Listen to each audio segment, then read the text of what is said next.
नमस्कार दोस्तों स्वागत है आप सबका आपका अपना यूट्यूब चैनल सूरज शाहदेव में। मैं हूं सूरज शाहदेव।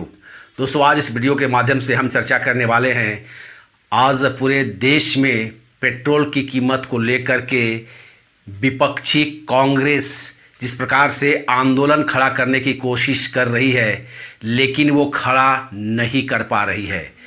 देश की जनता आज कांग्रेस के साथ इस मुद्दे पर सड़कों पर नहीं उतर रहे हैं। कुछ इक्का दुक्का लोगों को छोड़ दे जो पढ़े लिखे हैं, लेकिन मोदी जी से कुछ पर्सनल खुन्नस या भाजपा से पर्सनल खुन्नस के कारण वे विरोध कर रहे हैं। उसके अलावा कांग्रेस और विपक्षी दल को जो वामपंथी है, इनको छोड़ करके देश में कोई भी राजनीतिक दल या कोई भी जनता इसको लेकर के विरोध नहीं कर रही है। हालांकि बात क्या है दोस्तों, जिस प्रकार से कांग्रेस वालों ने वाजपेयी जी के पुराने फ़ोटो को लेकर के ट्रोल करवा रहे हैं, तो स्मृति ईरानी के फ़ोटो को लेकर के, तो जसवंत सिन्हा जी के फ़ोटो को, राजनाथ सिंह जी के फ़ोटो को लेकर के जिस प्रकार से ये एक प्रकार से ट्रोल करवा रहे हैं और याद दिला रहे हैं कि जब वाजपेयी जी पेट्रोल की कीमत बढ़ गई थी तो बैलगाड़ी लेकर के वो संसद पहुंच गए थे, तो स्मृति ईरानी चूड़ी लेकर के सरकार के विरोध कर रही थी। इस तरह से भाजपा ने विरोध की थी। लेकिन आज जब भाजपा उसका विरोध करती थी तो देश की जनता भी उनके साथ सड़कों पर उतरती थी दोस्तों। लेकिन आज पेट्रोल की कीमत किसी राज्य में 100 रुपया पहुँच जाने के बावजूद भी देश की जनता इसका विरोध क्यों नहीं कर रही है? आखिर विपक्ष भी लोगों को सच्चाई क्यों नहीं बता रही है? कांग्रेस पार्टी जो है वो सिर्फ लोगों को भ्रम की स्थिति में डाल दी है, उनको बेवकूफ़ बनाने की कोशिश कर रही है, सच्चाई नहीं बता रही है उनको। हालांकि कहीं ना कहीं मुझे भाजपा के प्रवक्ताओं पर भी एक प्रश्न चिन्ह खड़ा होता है दोस्तों, जो ये लोग भी मीडिया के माध्यम से, यूट्यूब के माध्यम से, फेसबुक के माध्यम से या प्रेस मीडिया के माध्यम से लोगों तक सच्चाई को आखिर क्यों नहीं ला रहे हैं। आज उसी मुद्दे पर आज बात करेंगे दोस्तों हम इस चैनल के माध्यम से, इस वीडियो के माध्यम से। और चर्चा शुरू करने से पहले दोस्तों रिक्वेस्ट होगी कि अगर यह वीडियो आपको अच्छा लगे तो लाइक ज़रूर करें, और अगर पसंद ना आए तो डिसलाइक भी करें इसको, ताकि पता चले कि यह मुद्दा जो मैंने जो बातें रखी है वो कहाँ तक सच या गलत है। दूसरी बात दोस्तों, अगर ये वीडियो पसंद आता हो दोस्तों, इस चैनल को ज़रूर एक बार आप सब्सक्राइब कर लीजिएगा दोस्तों। सबसे पहले अगर हम जानने की कोशिश करेंगे कि महंगाई क्या है, तो महंगाई क्या है। अगर आपके पॉकेट में पैसा है तो आपके लिए कोई भी चीज़ कीमती नहीं होता है, वो आपके लिए सस्ता होता है। लेकिन जब आपके पॉकेट में पैसा नहीं होता है तो 10 रुपये या 5 रुपये कीमत वाली चीज़ भी आपके लिए महंगा साबित होता है, क्योंकि आपके पास उसको खरीदने की शक्ति या पॉकेट में पैसा नहीं होता दोस्तों। उसी प्रकार से आज जिस प्रकार से पेट्रोल की कीमत बढ़ गई है दोस्तों, उससे कहीं ना कहीं विपक्ष वाले आरोप लगा रहे हैं कि मोदी सरकार खजाना भर रही है, लोगों से लूट रही है। तो क्या सचमुच मोदी सरकार पेट्रोल या डीजल में जो एक्साइज ड्यूटी बढ़ा करके लूट रही है? इसी को समझने की कोशिश करेंगे दोस्तों। अगर हम देखें दोस्तों तो पेट्रोल का जो कीमत आज कांग्रेस सरकार से के समय से ही उसको ओपन मार्केट के हिसाब से कर दिया था, यानी कि अगर जो ओपेक मार्केट में जिस प्रकार से तेल का कीमत बढ़ेगा घटेगा, उसी प्रकार से भारत में भी तेल का कीमत रोज़ दिन परिवर्तन होता है। और इसकी शुरुआत कांग्रेस के मनमोहन जी ने ही किया था दोस्तों। सरकार में सिर्फ उस पर टैक्स लगाने की बात होती है कि पेट्रोल की कीमत बढ़ता है तो ज़्यादा टैक्स होता है, कम होता है तो टैक्स कम होता है दोस्तों। हालांकि बात करें दोस्तों कि कैसे इसका मूल्य तय किया जाता है, तो अगर हम इसको देखें तो पेट्रोल का भी जो बेस्ट प्राइस, अगर हम दिल्ली की बात करें तो दिल्ली में बेस्ट प्राइस जो पेट्रोल का है, जिस पर सरकार को वो तेल मिलता है रिफाइनरी से निकल करके, वो 34 रुपया 55 पैसा में सरकार को मिलती है दोस्तों। उस पर फ्रेट यानी कि भाड़ा लगता है, उसको यहाँ से वहाँ ले जाने में 36 पैसा का भाड़ा लगता है। और जो डीलर उसको अपने पेट्रोल पंप में रख उसको बेचता है, उस पर उसका कमीशन होता है दोस्तों 3 रुपया 77 पैसा का होता है दोस्तों। उस पर फिर एक्साइज ड्यूटी जो है, केंद्र सरकार एक्साइज ड्यूटी उस पर 32 रुपया 90 पैसा लेती है, और राज्य सरकार भी उस पर वैट लेती है। सबसे ज़्यादा वैट अगर कोई देश में कोई सरकार लेती है तो राजस्थान की सरकार लेती है, जो सबसे ज़्यादा 36% तक का टैक्स लेती है दोस्तों। आज राजस्थान में अगर पेट्रोल 100 रुपया बढ़ गया है तो मोदी सरकार जहां उस पर एक्साइज ड्यूटी 32 रुपया ले रही है, तो राजस्थान की सरकार उस पर 36 रुपया की वैट ले रही है दोस्तों। तो निसंदेह कीमत बढ़ेगा ही दोस्तों। दोस्तों उसके बाद जब सवाल कर रहे हैं लोग कि मोदी जी क्या लूट रहे हैं, क्या पैसा को खा रहे हैं, जो पैसा सरकार के पास आ रही है कि वो जा कहाँ रहा है। जिस प्रकार से प्रियंका गांधी ने एक आरोप लगाया था कि मोदी जी ने अब तक 7 सालों में लगभग 22 लाख करोड़ रुपया का राजस्व सिर्फ तेल, पेट्रोल और डीजल से संग्रह किया। दोस्तों ये पूरी तरीके से झूठ है। अगर हम आंकड़ा का बात करें और सच्चाई की बात करें तो वो होता है दोस्तों, जो मोदी सरकार ने पिछले 7 सालों में पेट्रोल में जो राजस्व की आमदनी हुई है केंद्र सरकार को, वो हुआ है 15,37,000 करोड़ रुपए। दोस्तों जहां प्रियंका गांधी इसको 22 लाख करोड़ बता रही है, वो 22 लाख करोड़ नहीं दोस्तों, वो है 15,37,000 करोड़ रुपया। दोस्तों अगर हम बात करें मनमोहन सिंह जी के समय में ही, तो मनमोहन जी के समय में 2013-14 में जो मनमोहन जी को जो एक्साइज ड्यूटी में जो कमाई होती थी दोस्तों, वो होती थी 54,000 करोड़ रुपया। यानी कि मनमोहन जी ने एक साल में पेट्रोल डीजल से जो राजस्व प्राप्त किया था वो 54,000 करोड़ रुपया प्राप्त किया था। अगर मनमोहन जी अगर 7 साल में अगर इसी आधार पर अगर वो टैक्स वसूलते या एक्साइज ड्यूटी वसूलते तो उनको कितना पैसा मिलता है 7 सालों में दोस्तों, तो वो होता है दोस्तों 3,78,000 करोड़। यानी कि मोदी जी ने 7 सालों में जहां 15,37,000 करोड़ रुपया वसूले हैं, वहां मनमोहन सिंह अगर वसूलते तो 3,78,000 करोड़। यानी कि दोनों को तुलना करें तो मोदी जी ने लगभग 11 लाख करोड़ रुपया ज़्यादा वसूले हैं। हालांकि मोदी जी ने जब ज़्यादा पैसा ये वसूले 11 लाख करोड़ रुपया, तो ये पैसा गया कहाँ है? ये पैसा कोई भाजपा पार्टी के उनका कोष में तो नहीं गया है। ये पैसा कहीं ना कहीं सरकार के पास गई है दोस्तों। और सरकार इस पैसा को किया क्या? दोस्तों हम सब जानते हैं कि 2013 में मनमोहन जी के समय में एक बार से खजाना खाली हो चुका था दोस्तों। और जब वो तो ऑयल कंपनी को पैसा नहीं दे पाते थे तो कुछ बॉन्ड, उन्होंने ऑयल बॉन्ड जारी किया था दोस्तों। हालांकि उसका बॉन्ड का जो पैसा लेन देन था मोदी सरकार ने उसको क्लियर कर दिया था। वो लगभग 3 लाख करोड़ रुपया के आसपास उस पर बॉन्ड में सरकार को देनदारी थी, उधार को देनदारी थी, उसको मोदी सरकार ने देनदारी से उसको उधार किया था, उसको चुकता किया था दोस्तों। हालांकि वो मुद्दा अब नहीं है दोस्तों कि ऑयल बॉन्ड जारी किया था जिसके कारण पेट्रोल में कीमत बढ़ रही है, वो कहीं से ये सच्चाई नहीं है दोस्तों। सच ये है दोस्तों कि जब से मोदी जी सत्ता में आए हैं, आप देखे होंगे कि मनमोहन जी के सरकार में या कांग्रेस के सरकार में भारतीय सेना एकदम कमज़ोर हो गई थी दोस्तों। भारतीय सेना के पास लड़ने के लिए 5 दिन का गोला बारूद नहीं था।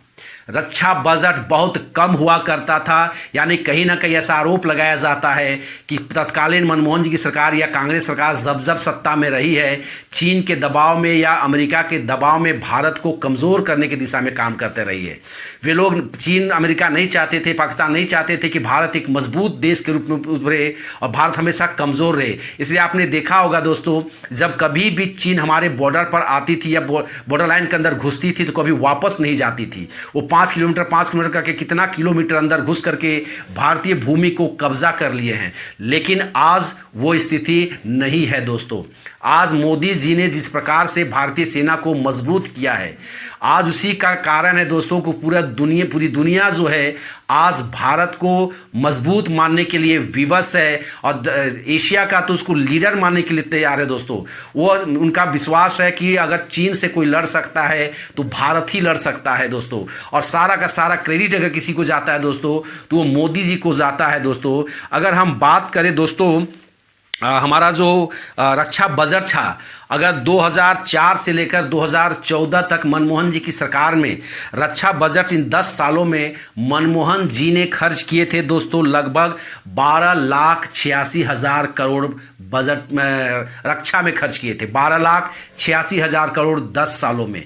वहीं जब मोदी जी आए दोस्तों तो 7 साल में दोस्तों, 10 साल नहीं 7 सालों में मोदी जी ने जो खर्च किया है रक्षा में वो लगभग 26,84,000 करोड़ खर्च किया दोस्तों। यानी कि 10 साल में 12 लाख करोड़ तो 7 साल में 26 लाख करोड़। दोनों को अगर हम तुलना करें दोस्तों तो कम से कम 14 से 16 लाख करोड़ मोदी जी ने ज़्यादा खर्च किया है सेना में दोस्तों। अब अगर जिस प्रकार से आरोप लगाया जा रहा है दोस्तों कि मोदी जी ने 26 लाख करोड़ खर्चा किया है, तो आज देश में सेना मजबूत हुआ है। आज देश के पास लड़ाकू विमान है, गोला बारूद है, हथियार है। भारत आज चीन के सामने चाहे किसी के सामने झुकता नहीं है। भारत एक साथ में आज पाकिस्तान और चीन के साथ लड़ने में सक्षम हुआ है, तो सिर्फ और सिर्फ रक्षा बजट में कटौती के कारण दोस्तों।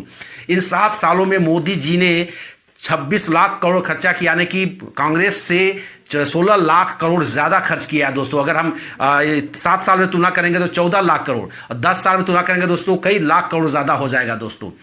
अगर ये मोदी जी ने पेट्रोल पर, डीजल पर एक्साइज ड्यूटी लगाकर 11 लाख करोड़ की आमदनी किया दोस्तों, लेकिन सेना में खर्च कितना किया दोस्तों?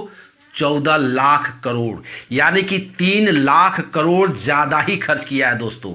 यानी कि मोदी जी ने जो तेल से जो पैसा कमाया है उसको घर नहीं ले गए हैं दोस्तों, उसको भाजपा पे खर्च नहीं किया है दोस्तों, उसको कहीं ना कहीं देश को मजबूत करने में लगाया है दोस्तों खर्च। दूसरी बात अगर दोस्तों हम बात करेंगे तो कोरोना काल, फरवरी तक किसी को नहीं पता था कि भारत में भी कोरोना जो का रूप है जो फैलेगा वो बहुत ही विकट रूप धारण करेगा और एक प्रकार से आर्थिक स्थिति को डामाडोल कर देगा दोस्तों। ये किसी ने नहीं सोचा था, लेकिन जब भारत में भी कोरोना फैल गया दोस्तों तो भारत में लॉकडाउन लगाना पड़ गया। लॉकडाउन लगाने के कारण लोगों की कमाई में कमी हो गई, तो सरकार की राजस्व में भी कमी आई है दोस्तों। लेकिन केंद्र सरकार ने लोगों को किसी प्रकार का कोई समस्या का सामना ना करना पड़े, लोगों को कोई दिक्कत ना होना पड़े, इसलिए मोदी जी ने जो खर्च किया है दोस्तों 20 लाख करोड़ का पैकेज उन्होंने लोगों की भलाई के लिए दिया था दोस्तों। उस 20 लाख करोड़ तेल से कमाया था कितना? 11 लाख करोड़। कोरोना काल में ही कितना पैकेज दिया दोस्तों?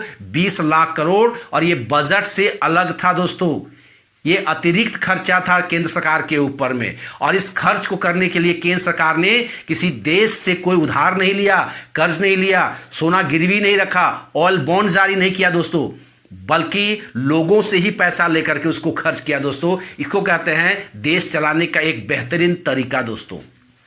और मोदी जी ने 20 लाख करोड़ रुपया खर्च किया दोस्तों और किसी पर कर्ज नहीं आया दोस्तों। अगर मनमोहन जी की सरकार होती या कोई और सरकार होता तो सोना गिरवी रख देता, देश को आर्थिक संकट में डाल दिया होता, लेकिन किसी को पता भी नहीं चला दोस्तों, कोई भूखे नहीं मरा दोस्तों। यहाँ पर लोगों को खाद्यान्न लगभग 80 करोड़ लोगों को 80,000 करोड़ रुपया का दोस्तों सूखा खाद्यान्न दिया गया दोस्तों। लोगों के धनजन योजना के अनुसार जो लोगों के बैंक खाते में दोस्तों 1-1 हज़ार रुपया भेजने का काम किया है दोस्तों। लोगों आज जब कोरोना फैल गया दोस्तों तो देश में अचानक मेडिसिन की कमी पड़ गई, तो मेडिकल इक्विपमेंट की कमी पड़ गई। उसके लिए मोदी जी ने पूरे देश में काम किया है दोस्तों। मोदी जी ने गैस प्लांट लगाने के लिए राज्यों को मदद किया है। मोदी जी ने जो हमारे पीपीपी इक्विपमेंट होती थी उसका जो हमें विदेशों से आयात करना पड़ता था, अब मोदी जी ने उसके लिए फैक्ट्री लगवा दी है देश में दोस्तों, उसमें मोदी जी ने खर्च किया है दोस्तों। मोदी जी कभी पैसे को बर्बाद नहीं किया दोस्तों, बल्कि पैसे के मैनेजमेंट अच्छा किए हैं, जिसका नतीजा है कि जिस प्रकार से अन्य देश इस कोरोना काल में बर्बाद हो गए, भारत में उसका बहुत ज़्यादा प्रभाव नहीं पड़ा है दोस्तों। आज अगर हम बात करें दोस्तों कि लोग कहते हैं कि सरकार लूट रही है और इसका बहुत ज़्यादा दबाव पड़ रहा है जनता पर, निस्संदेह कुछ तो कुछ दबाव पड़ रहा है दोस्तों, लेकिन इतना भी दबाव नहीं है कि इसे हम झेल नहीं सकेंगे दोस्तों। अगर हम बात करें दोस्तों जैसे कार चलाने वाले, अगर कार चलाने जो व्यक्ति अगर 15 लाख का 10 लाख का गाड़ी ले सकता है दोस्तों, तो उसके लिए पेट्रोल महंगा नहीं होना चाहिए। आपकी कमाई इतनी है तभी आप 15 लाख 20 लाख का 50 लाख का गाड़ी में चल रहे हैं। एक एक घर में आपका 2-2 4-4 गाड़ियां होती है दोस्तों, तो उसके लिए पेट्रोल की कीमत को अगर बढ़ोतरी कहा जाए तो इसको मानने से साफ मैं इनकार करता हूं दोस्तों। कार वालों के लिए महंगाई ये नहीं है। जहां तक बात है बाइक वालों के लिए, तो निस्संदेह बाइक वालों पर कुछ दबाव पड़ा है। एक NSSA सर्वे के अनुसार जो एक रिपोर्ट है दोस्तों, भारत में लगभग 33% घरों में बाइक है। यानी कि संख्या की अगर हम बात करें दोस्तों तो ये अब के समय में 25 से 26 करोड़ बाइक पूरे भारत में हैं जो चलते हैं दोस्तों। लेकिन अगर जिस प्रकार से कहा जा रहा है बहुत ज़्यादा बोझ पड़ गया है, अगर इस मैथमेटिक्स को हम समझे दोस्तों तो होता क्या है दोस्तों, मान लीजिए एक बाइक में प्रतिदिन हाफ लीटर तेल से काम हो जाता है दोस्तों। कोई कोई अगर बहुत ज़्यादा लंबी दूरी चलते हैं तो उसको 1 लीटर तेल काफ़ी है। बाकी अगर कोई मौज मस्ती कर रहा है तो उसके लिए दूसरी बात है दोस्तों, लेकिन काम से अगर लोग काम रखें और काम से अपनी गाड़ी का इस्तेमाल करें तो 1 लीटर तेल बहुत काफ़ी होता है किसी भी बाइक के लिए दोस्तों। अगर 1 लीटर तेल आप एक दिन में खर्च करते हैं तो 30 दिन में 30 लीटर पेट्रोल खर्च करते हैं दोस्तों। तो अगर आप पहले अगर 80 रुपया पेट्रोल का दाम हुआ करता था तो उस पर आपको लगता था 30 लीटर का 24 यानी कि 2400 रुपया खर्च करते थे दोस्तों। आज उसकी कीमत अगर मान लीजिए किसी राज्य में 100 रुपया हो गया, किसी राज्य में अभी भी 98-95 रुपया ही है दोस्तों। अगर मान लीजिए 100 रुपया भी किसी राज्य में उसकी कीमत हो गई है तो आपका प्रतिदिन 20 रुपया ज़्यादा पड़ा दोस्तों। यानी कि अगर महीना में हम बात करेंगे तो 600 रुपया आपके ऊपर एक्स्ट्रा बर्डन पड़ा है दोस्तों। 600 रुपया ज़्यादा पड़ा है। अब कुल दोनों पूरे साल में अगर बात करेंगे दोस्तों तो यह लगभग 7200 रुपया, 7200 रुपया की आप में बढ़ोतरी हुई है दोस्तों।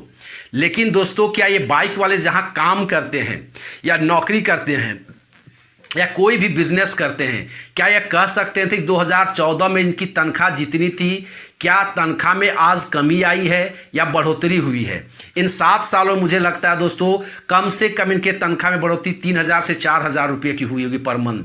अगर एक महीना में 5000 रुपया की, अगर 4000 रुपया की वृद्धि हुई होगी दोस्तों तो साल में 12 चौके 48,000 रुपया की वृद्धि हुई है। 48,000 रुपया में अगर आपको 7,000 रुपया एक्स्ट्रा तेल में खर्चा करना पड़ रहा है दोस्तों तो ये महंगा नहीं है दोस्तों, क्योंकि देश को भी तो मजबूत करना है, देश को भी तो चलाना है दोस्तों। जो पैसा हम और आप देते हैं उसी से मोदी सरकार गरीबों की मदद करते हैं दोस्तों।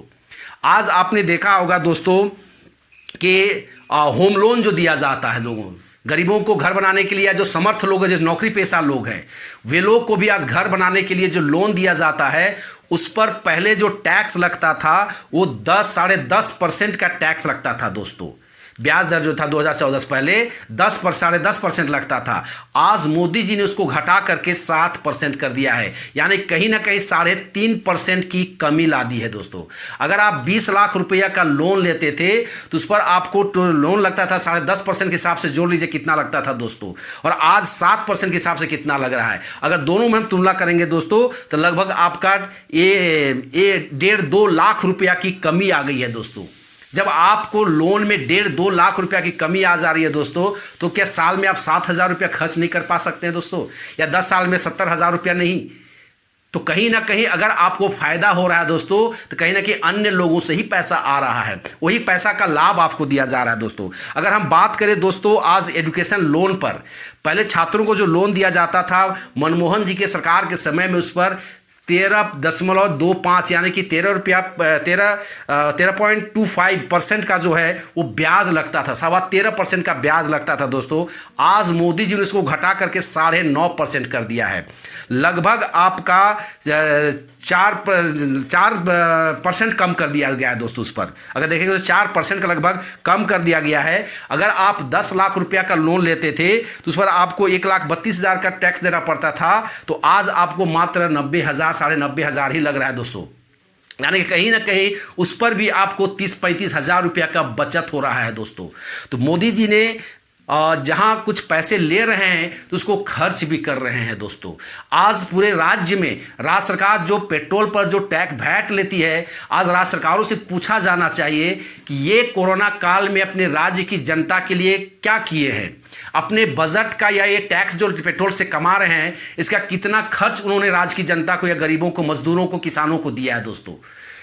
आपको जवाब किसी राज्य से नहीं मिलेगा। उत्तर प्रदेश या कुछ राज्यों को छोड़ के भाजपा शासित राज्य हैं, अगर उनको छोड़ दे दोस्तों तो किसी राज्य में आपको ऐसा जवाब नहीं मिलेगा कि हाँ राज्य सरकारों ने अपने तरीके से अपने तरफ से भी राज्य के मजदूरों को, किसानों को, गरीबों को मदद किया है, छात्रों को मदद किया है। किसी ने कोई मदद नहीं किया दोस्तों। सारे के सारे राज्य सरकारों ने केंद्र पर निर्भर हो गया।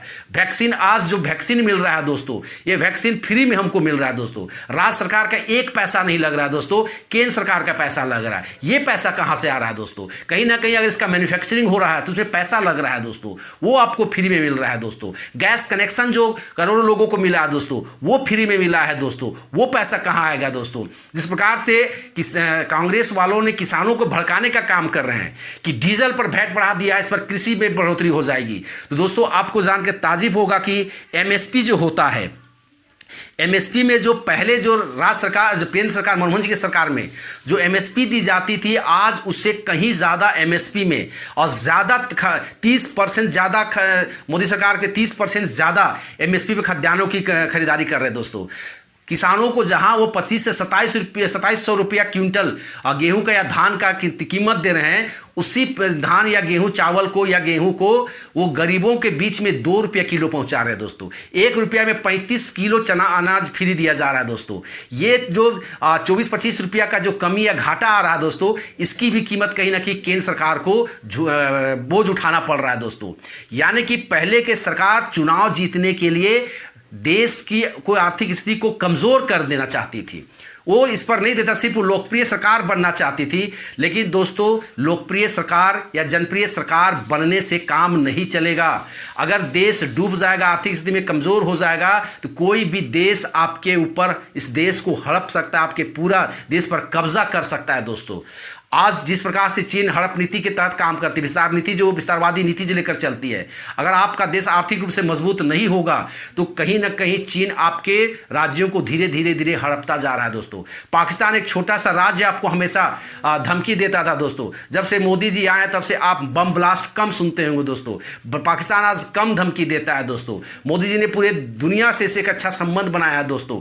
तो कहीं ना कहीं दोस्तों, मोदी जी की सरकार पर जिस प्रकार की देश की जनता विश्वास कर रही है, वो जानती है देश की जनता कि मोदी जी जो कर रहे हैं देश के लिए कर रहे हैं। मोदी जी ना तो खाते हैं ना खाने देते हैं। उनका पहला संदेश अपने मंत्रियों को देते हैं कि ईमानदारी पूर्वक काम करें। भ्रष्टाचार पर रोक लग गया है दोस्तों। आपको जान के ताजुब होगा दोस्तों कि राजीव गांधी जी ने अपने समय में कहा था कि यहाँ से 1 रुपया भेजते हैं तो लोगों तक 15 पैसा पहुँचता है। यानी कि बीच का 85 पैसा कहीं नेता, बिचौलिए, कई लोग, अफसर उसको खा जाते थे। आज डीबीटी के माध्यम से मोदी सरकार अगर 1 रुपया केंद्र से भेजती है दोस्तों, तो लाभुकों तक वह 1 रुपया पहुंचता है दोस्तों। पहले इंदिरा आवास या प्रधानमंत्री आवास के रूप में 30,000 50,000 रुपया दिया जाता था दोस्तों। आज इंदिरा आवास के रूप में 1,30,000 रुपया दिया जा रहा है। शौचालय जो घरों में नहीं था, आज फ्री में शौचालय बनाया गया है दोस्तों। बिजली जो घरों में, गाँव में नहीं था, बिजली पहुँचाने का काम किया है मोदी जी ने। गाँव गाँव में बिजली पहुँचाया है, शौचालय दिया है। आज जब पूरे देश में, जब मोदी जी के आने से पहले दोस्तों मात्र 2 एम्स हुआ करते थे, मोदी सरकार के आने के पास 22 एम्स हुए हैं दोस्तों। आज विज्ञान और टेक्नोलॉजी के क्षेत्र में, इसरो में दोस्तों, भारत के मोदी जी, मनमोहन जी के सरकार के समय में खर्च कमी कर दी गई, जिसके कारण भारत रिसर्च नहीं कर पाता था। आज भारत दुनिया का सबसे बड़ा रिसर्च सेंटर बन गया दोस्तों। एक साथ ही 104 सैटेलाइट छोड़े जा रहे हैं। कहीं ना कहीं दोस्तों ये पैसे के कारण ही संभव हुआ है। भारत के वैज्ञानिक हो, डॉक्टर, इंजीनियर हो, समर्थ है दोस्तों। फर्क सिर्फ ये है कि उनको मदद चाहिए, पैसा चाहिए। अगर उनको पैसा की मदद करे सरकार, तो ये क्या से क्या नहीं कर देंगे, जिसको उन्होंने तारीफ, इसको साबित किया है दोस्तों। वही मनमोहन जी के सरकार के समय में ठप पड़ गया था दोस्तों।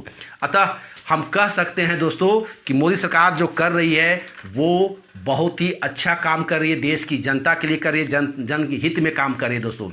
दूसरी बात दोस्तों, आज अगर हम देखते हैं कि मोबाइल की बात करें, हम इंटरनेट की बात करें दोस्तों, जिसको मनमोहन सिंह की सरकार में 60,000 करोड़ रुपए में पूरा स्पेक्ट्रम को बेच दिया जाता था। इंटरनेट जो खेल है दोस्तों, स्पेक्ट्रम का खेल है। 60,000 करोड़ में बेच दिया गया, और उसमें बावजूद भी, इतना सस्ता में बेचने के बावजूद भी, आपको याद होगा 2014 से पहले दोस्तों इंटरनेट बहुत ज़्यादा महंगा हुआ करता था। 1 GB महीना भर आता था, उसके लिए 750 रुपया लगता था दोस्तों। 1 GB पूरा महीना में 750 रुपया। आज जो स्पेक्ट्रम को मोदी जी ने नीलाम किया है, वो लगभग 4 लाख करोड़ रुपए में नीलाम किया है दोस्तों। जो 60,000 करोड़ में होता था, उसको 4 लाख करोड़ में नीलाम किया है दोस्तों। उसके बावजूद भी वहाँ आज ईमानदारी आई है, भ्रष्टाचार नहीं है, जिसके कारण आज इंटरनेट भी आज सस्ता है। पहले महीना भर में 1 GB 750 रुपया, आज पर डे आपको 2 GB दिया जाता है दोस्तों, और खर्च होता है मात्र 500 रुपया या 477 रुपया खर्च होता है दोस्तों। 2 GB डेली करके, यानी कि महीना का जोड़ दीजिएगा बढ़ेगा तो ये 60 जीबी आप इस्तेमाल कर रहे हैं दोस्तों। पहले 1 जीबी का लगता था 750, 60 जीबी को आप अगर गुना कर दीजिएगा दोस्तों तो कितना महंगा होता। आज अगर मनमोहन जी सरकार होते तो आज इंटरनेट इस्तेमाल कर कितना महंगा हो गया होता, इसकी कल्पना कर सकते हैं। यह सस्ता अगर हुआ है दोस्तों तो कहीं ना कहीं एक ईमानदार सरकार के कारण हुई है, भ्रष्टाचार मुक्त सरकार के कारण संभव हो पाया है दोस्तों। अतः दोस्तों ये सब को अगर हम देखें दोस्तों, दूसरी बात दोस्तों, जिस प्रकार से डीजल को लेकर के किसानों को भड़काया जा रहा है कि उनको दाम बढ़ जाएगा, तो ये बताना चाहेंगे दोस्तों कि एमएसपी में अब किसानों को ज़्यादा मूल्य दिया जा रहा है।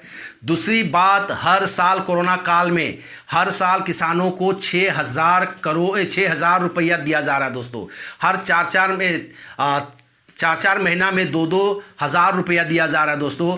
अगर आपसे 1 लीटर डीजल में अगर आपको 10 रुपया ज़्यादा खर्च हो रहा है, महीना में 300 रुपया खर्च हो रहा है दोस्तों, तो अगर हम साल भर जोड़ देते तो 3,600 रुपया खर्च होता है। वही मोदी सरकार आपको 6,000 रुपया साल में दे रही है दोस्तों। ये पैसा भी कहाँ से आ रहा है दोस्तों? या कहीं ना कहीं दोस्तों अगर हम देखें तो मोदी सरकार पैसा हम ही से ले रही है और जिसको ज़रूरत है उन लोगों तक सही रूप से पैसा को पहुंचा रही है दोस्तों।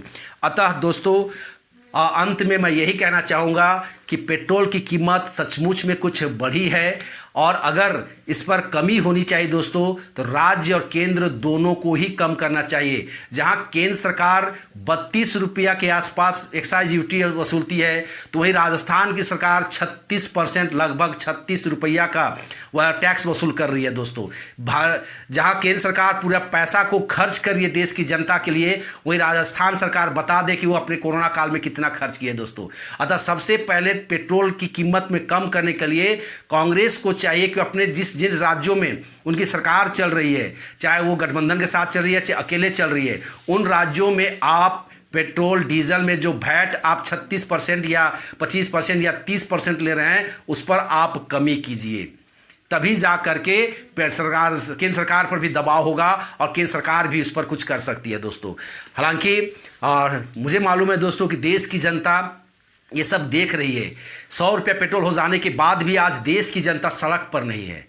ये विपक्षी दल सड़क पर है ताकि मोदी सरकार को बदनाम किया जाए, लेकिन देश की जनता सब कुछ देख रही है। अगर आप कुछ काम करते हैं, विकास करते हैं, देश की जनता उसको देखती है दोस्तों, उस पर नज़र रखती है, इसलिए आप पर भरोसा करती है। तो मोदी जी पर भी देश की जनता को भरोसा है और मुझे लगता है कि बहुत जल्द मोदी सरकार भी इस पर कुछ पेट्रोल पर कीमत को कम करेगी, क्योंकि मोदी सरकार भी इतनी निर्दयी नहीं है कि इसको इतना ज़्यादा कीमत को बढ़ा दे ताकि आम लोगों पर इसका बहुत ज़्यादा असर पड़े दोस्तों। तो दोस्तों यही था पेट्रोल डीजल के बारे में एक जानकारी जो मुझे लगा कि देश की जनता को, राज्य की जनता को ये जानना चाहिए कि आज अगर पेट्रोल डीजल पर मोदी जी ने टैक्स बढ़ाया, एक्साइज ड्यूटी बढ़ाया है, तो क्यों बढ़ाया है और जो पैसा की कमाई हो रही है वो पैसा जा कहाँ रहा है। वहीं जो राज्य सरकार जो वैट ज़्यादा बढ़ाई है, राज्य सरकार को जो राजस्व में वृद्धि हो रहा है, राज्य सरकार उस पैसा को क्या कर रही है, इसका भी जवाब राज्य सरकार से मांगा जाना चाहिए दोस्तों। एक आंख पर सुरमा और एक आंख पर काजल लगा करके चलना बंद करना पड़ेगा दोस्तों। अगर हम केंद्र सरकार को महंगाई के लिए, पेट्रोल की कीमत ज़्यादा के लिए अगर हम दोषी करार दे रहे हैं तो वे राज्य सरकार पर भी प्रश्न चिन्ह खड़ा करना चाहिए, राज्य सरकार पर भी दबाव डालना चाहिए कि आप भी वैट पर कमी करना चाहिए दोस्तों। तो दोस्तों यही था जानकारी। अगर ये वीडियो आपको अच्छा लगा हो तो इस वीडियो को ज़रूर लाइक करें, अगर पसंद ना आया हो तो डिसलाइक भी ज़रूर करें दोस्तों। दूसरी बात दोस्तों, अगर इस चैनल में आप नए हैं तो इस चैनल को ज़रूर सब्सक्राइब कर लें दोस्तों। एक बार इसको ज़रूर आप सब्सक्राइब कर लीजिए दोस्तों। तब तक के लिए दोस्तों नमस्कार, जय हिंद।